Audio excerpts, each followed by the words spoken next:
Good evening friends. जैसा कि मेरा यूट्यूब चैनल है eminent nursing group Jodhpur AIIMS के नाम से, तो मैं आशा करता हूँ कि आप सारे स्वस्थ होंगे। और इस बार मैं कुछ नया टॉपिक है मेरा कोविड-19 या कोरोना स्पेशल पे मैंने कुछ इम्पोर्टेंट एमसीक्यू तैयार किए हैं जो कि आने वाले फ्यूचर के एग्ज़ाम के लिए आपके लिए बहुत ही फ़ायदेमंद रहेंगे। तो आप इस वीडियो को अच्छे से देखिए, अच्छे से इन क्वेश्चन को समझिए।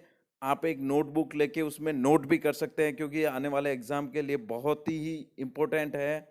तो मैं आशा करूंगा कि आप इन क्वेश्चनों को अच्छे से देखेंगे और मैं आगे भी बहुत सारे ऐसे वीडियोस लेके आऊंगा जिसमें कि ऐसे क्वेश्चन होंगे जो कि सीधे आपको एग्जाम में भी मिल सकते हैं और आपको एग्जाम के पॉइंट ऑफ व्यू से कहीं ना कहीं वो आपको ज़रूर आपकी हेल्प होगी उससे। तो मैं आशा करता हूँ कि मेरा जो यूट्यूब चैनल है eminent nursing group Jodhpur AIIMS के नाम से, आप इसे ज़्यादा से ज़्यादा सब्सक्राइब कीजिए, बेल आइकन को दबाइए जिससे कि आपको मेरे वीडियो के हर नोटिफिकेशन आपको जल्दी से जल्दी अपडेट हो और मैं नए नए क्वेश्चन के साथ आपके सामने हमेशा हाजिर रहूँगा। तो आज का अपना जो मैंने स्पेशल टॉपिक तैयार किया है corona special most important MCQs, उसका जो फर्स्ट क्वेश्चन की हम आज शुरुआत करते हैं। फर्स्ट अपना आज का क्वेश्चन है, all of the following are component of PP in prize area except. कौन कौन से कंपोनेंट है जो पीपीई पर्सनल प्रोटेक्टिव इक्विपमेंट बोलते हैं जिनको ट्राइज एरिया के अंदर, ट्राइज एरिया जहाँ पे अपन पेशेंट को फर्स्ट ऑफ ऑल ट्राइज करते हैं, उसका वाइटल्स वगैरह लेते हैं, उसको हम चेक करते हैं कि उसमें वो कौन से एरिया के अंदर जाएगा, वो रेड होगा, येलो होगा या ग्रीन होगा। तो उस एरिया में अगर आप पर्सनल प्रोटेक्टिव इक्विपमेंट यूज कर रहे हैं तो कौन सा कंपोनेंट उसमें होगा, एक को छोड़ के। एक्सेप्ट पूछा है, मैंने हमेशा आपको बताया कि हर क्वेश्चन को आप अच्छे से पढ़ेंगे, एक्सेप्ट लिखा हुआ है इसके पीछे, तो कौन सा वो कंपोनेंट है जो पीपीई के अंदर नहीं होगा। ऑप्शन ए आपका है गूगल और फेस शील्ड, ऑप्शन बी है cover all gowns, option C है hydrogen peroxide auto aerosol generator, option D है N95 रेस्पिरेटर्स, ऑप्शन ई है आपका ग्लव्स। तो जो पर्सनल प्रोटेक्टिव इक्विपमेंट है, तो कोविड-19 वाले पेशेंट या अगर आप ट्राइज एरिया में हो तो आपको गूगल्स और फेस शील्ड होना बहुत ही ज़रूरी है क्योंकि जो सिक्रेशन होके वो आपके आईज या मुंह पे लग सकता है। तो ये ए ऑप्शन इसमें रिलेवेंट नहीं है, मतलब इसका कंपोनेंट है, तो ये आंसर नहीं होगा। ऑप्शन बी है कवर ऑल गाउन्स, तो गाउन भी बहुत ज़रूरी है। ऑप्शन डी है N95 रेस्पिरेटर, तो ये कोरोना डिजीज है जो रेस्पिरेटरी और सिक्रेशन और ड्रॉपलेट के थ्रू ही फैलती है, तो N95 बहुत ज़रूरी है। ग्लव्स भी आपको बहुत ज़रूरी है, लेकिन इसके अंदर ऑप्शन सी दिया हुआ है hydrogen peroxide auto aerosol generator, तो इसकी यहाँ पे पीपीई के अंदर ज़रूरत नहीं है, तो इसका जो करेक्ट आंसर होगा वो ऑप्शन सी होगा। नेक्स्ट क्वेश्चन है, all of the following needs to considered while taking a nasal swab sample in a COVID-19 screening area। अगर कोविड-19 स्क्रीनिंग एरिया के अंदर आप अगर सैम्पलिंग कर रहे हो नेजल स्वाब की, तो किन किन चीज़ों को आप कंसीडर करोगे।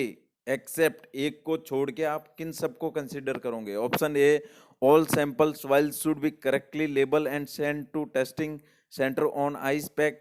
हाँ, तो ये इसमें बहुत ही ज़रूरी है, आपको सैंपल को करेक्टली लेबल करना है और जो भी सैंपल भेजोगे वो आइस पैक सेंटर के पैक करके आपको थर्मल बॉक्स में पैक करके सेंटर में भेजना, आइस बॉक्स में। सेकेंड ऑप्शन है B, the swab stick should be broken to fit the sample container, तो ये भी इसमें करेक्ट है कि आपको स्वाब स्टिक को ब्रोक करके उसको सैंपल के कंटेन में फिट करना है। ऑप्शन सी है the close sample tube should be sealed with parafilm, तो ये भी इसमें ज़रूरी है। ऑप्शन डी है sample is taken from nose and back of throat, तो ये भी सही है, सैंपल आप नोज और थ्रोट के बैक से ले सकते हैं। There are no need to wear personal protective equipment, आपको पीपीई पहनने की ज़रूरत नहीं है। तो ये एक ऑप्शन इसमें लग रहा है कि क्योंकि आपको अगर स्वाब लेना है या नेजल कल्चर कुछ लेना है तो पीपीई सबसे बहुत ही इम्पोर्टेंट चीज होती है। तो इसमें ई ऑप्शन है जो एक्सेप्ट होगा। ऑप्शन लास्ट था F, the sealed sample should be stored in 2 से 8 डिग्री टेम्परेचर में फ्रीज को, अगर अगर आप अगर सैंपल को नहीं भेजते हो तो उसको फ्रीज में 2 से 8 डिग्री टेम्परेचर पे सील करके आपको उसको स्टोर कर सकते हैं, तो ये भी इसमें कंसीडर होगा। तो ऑप्शन ई है जो इसका एक्सेप्ट होगा। तो इसका जो करेक्ट आंसर होगा, there is no need to wear personal protective equipment. Next question है आपका, disinfection of equipment should be done as all of the following accept.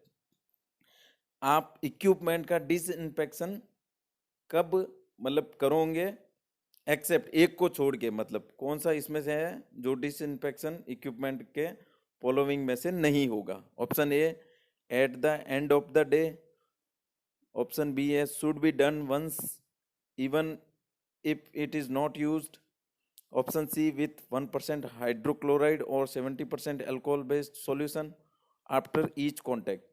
तो इसमें जो दिया हुआ है disinfection at the end of the day है, तो वो ही ऑप्शन है जो एक्सेप्ट होगा, क्योंकि बाकी सारे हैं जैसे बी में दिया हुआ है वंस डे, अगर आपने यूज नहीं किया तो वंस डे करेक्ट है, आप एक बार कर सकते हो। और अल्कोहल बेस से भी कर सकते हो, हाइपो सॉल्यूशन होगा 1% उससे करना है।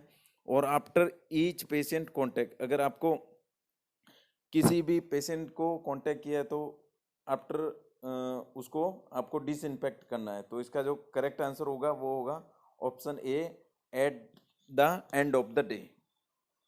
नेक्स्ट क्वेश्चन है आपका, all of the following recommendation are to be followed for biomedical waste general generated in कोविड-19 पेशेंट केयर एक्सेप्ट। कौन कौन सी रिकमेंडेशन है जो बायोमेडिकल जनरेटेड वेस्ट कोविड-19 के केयर में आप करोगे, एक को छोड़ के, एक्सेप्ट। मैं हमेशा कहता हूँ हर क्वेश्चन को आप अच्छे से पढ़ेंगे, क्योंकि बहुत सारे क्वेश्चन है जो आपकी रीडिंग मिस्टेक्स और आप ध्यान से नहीं पढ़ने की वजह से गलत होते हैं।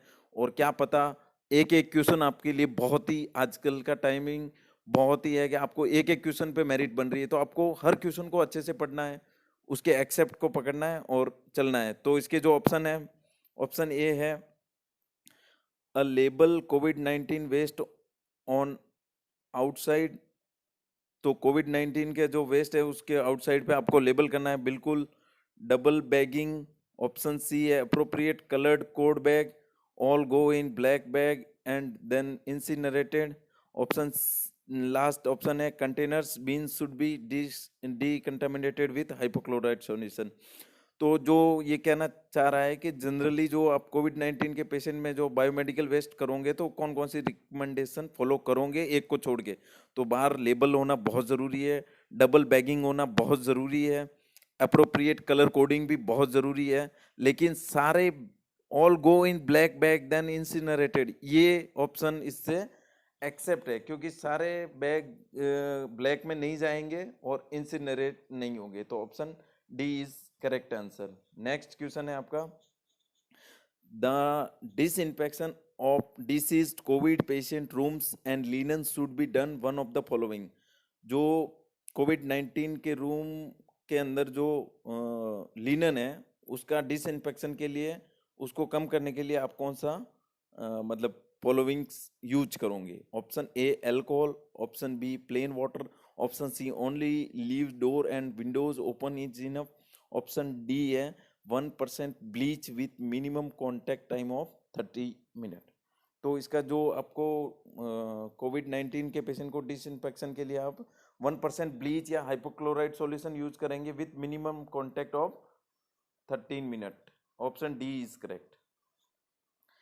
For cleaning and disinfecting the contamination environment uses all of the following accept.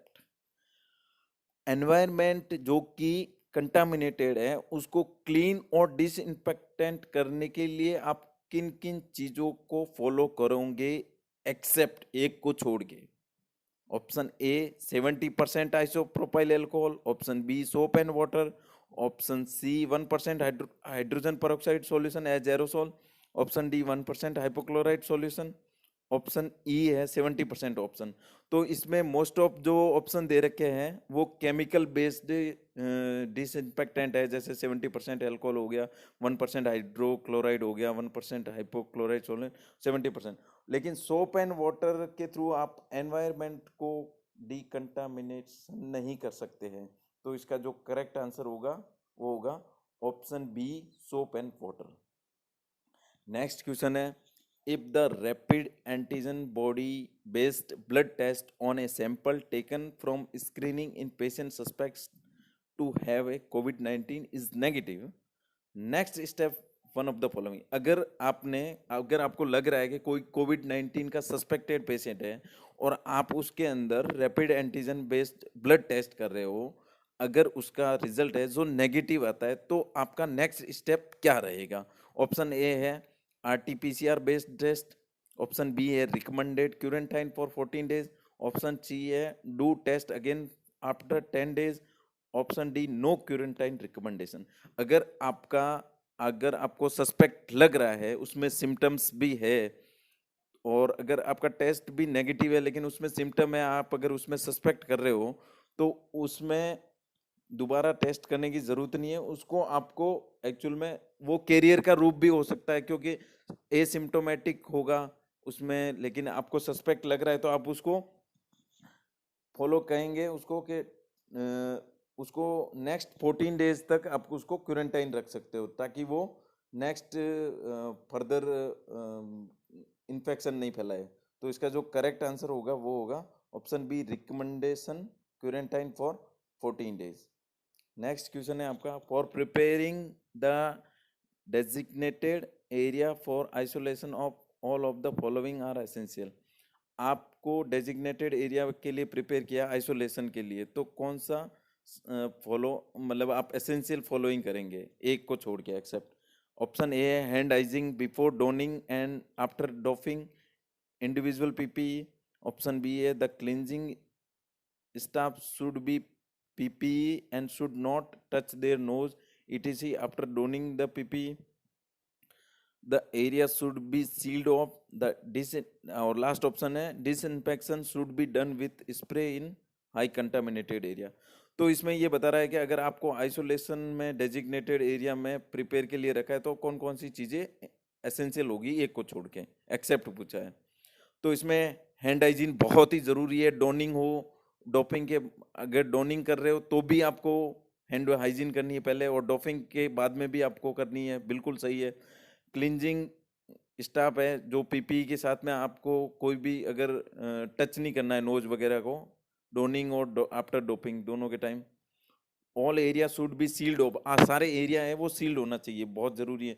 तो इसका जो एक्सेप्ट है वो होगा answer D, disinfection should be done with spray in high contaminated area. High contaminated area के मतलब एरिया के अंदर आप खाली स्प्रे के साथ डिसइंफेक्शन नहीं कर सकते हैं। तो इसका जो करेक्ट आंसर होगा वो ऑप्शन डी। नेक्स्ट क्वेश्चन है, the bin for municipal waste is used for one of the following category of biomedical waste, select one. आपको एक सेलेक्ट करना है जो कि जनरल वेस्ट या म्यूनिसिपल वेस्ट के अकॉर्डिंग कौन सी बिन में जाएगा। ऑप्शन ए है प्लास्टिक क्लिप्स, ऑप्शन बी है sharp like needle and use for sampling, option C है यूरिन बैग, ऑप्शन डी है blood stain swab, option E है एंडोट्रेकियल ट्यूब, ऑप्शन एफ है आपका सेंट्रल लाइन कैथेटर।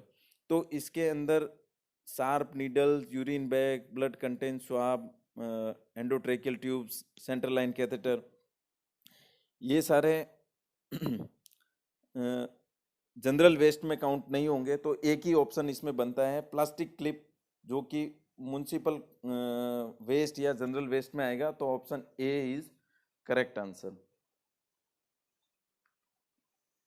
और इस video का जो लास्ट क्वेश्चन है इस वीडियो का आज का अपना, the covered spittoon to collect split and sputum of the client, जो कि एक स्पुटम कलेक्ट करने के लिए पेशेंट के लिए उसको कवर किया हुआ है, तो should contain one of the following, उसके अंदर क्या कंटेन फॉलो होगा। Option A hydrogen peroxide solution, option be nothing, option D Dettol solution, option D bleach solution. तो अगर आप कोविड सस्पेक्ट कर रहे हो या कोविड का कोई पेशेंट है, अगर वो स्प्लिट कर रहा है, तो जो भी स्प्लिट टू नॉन होगा, वो मेनली आप उसके अंदर ब्लीच सॉल्यूशन होना बहुत ही ज़रूरी है, क्योंकि वो डिकंटामिनेशन के लिए बहुत ही ज़रूरी है। तो इसका जो करेक्ट आंसर होगा वो होगा ऑप्शन डी, 1% ब्लीच सॉल्यूशन या 1% हाइपो सॉल्यूशन। तो मैं आशा करता हूँ कि आज के ये जो मेरे कोविड-19 स्पेशल के क्वेश्चन हैं वो आपको बहुत ही अच्छे लगे होंगे। मैं आशा करूँगा कि आप इस वीडियो को पूरा अच्छे से देखिए, एक-एक क्वेश्चन को आप अपनी नोटबुक में नोट कर लीजिए, क्योंकि फ्यूचर में जो भी एग्ज़ाम्स होंगे उसमें कोविड-19 पे बहुत ही ज़्यादा क्वेश्चन आएंगे।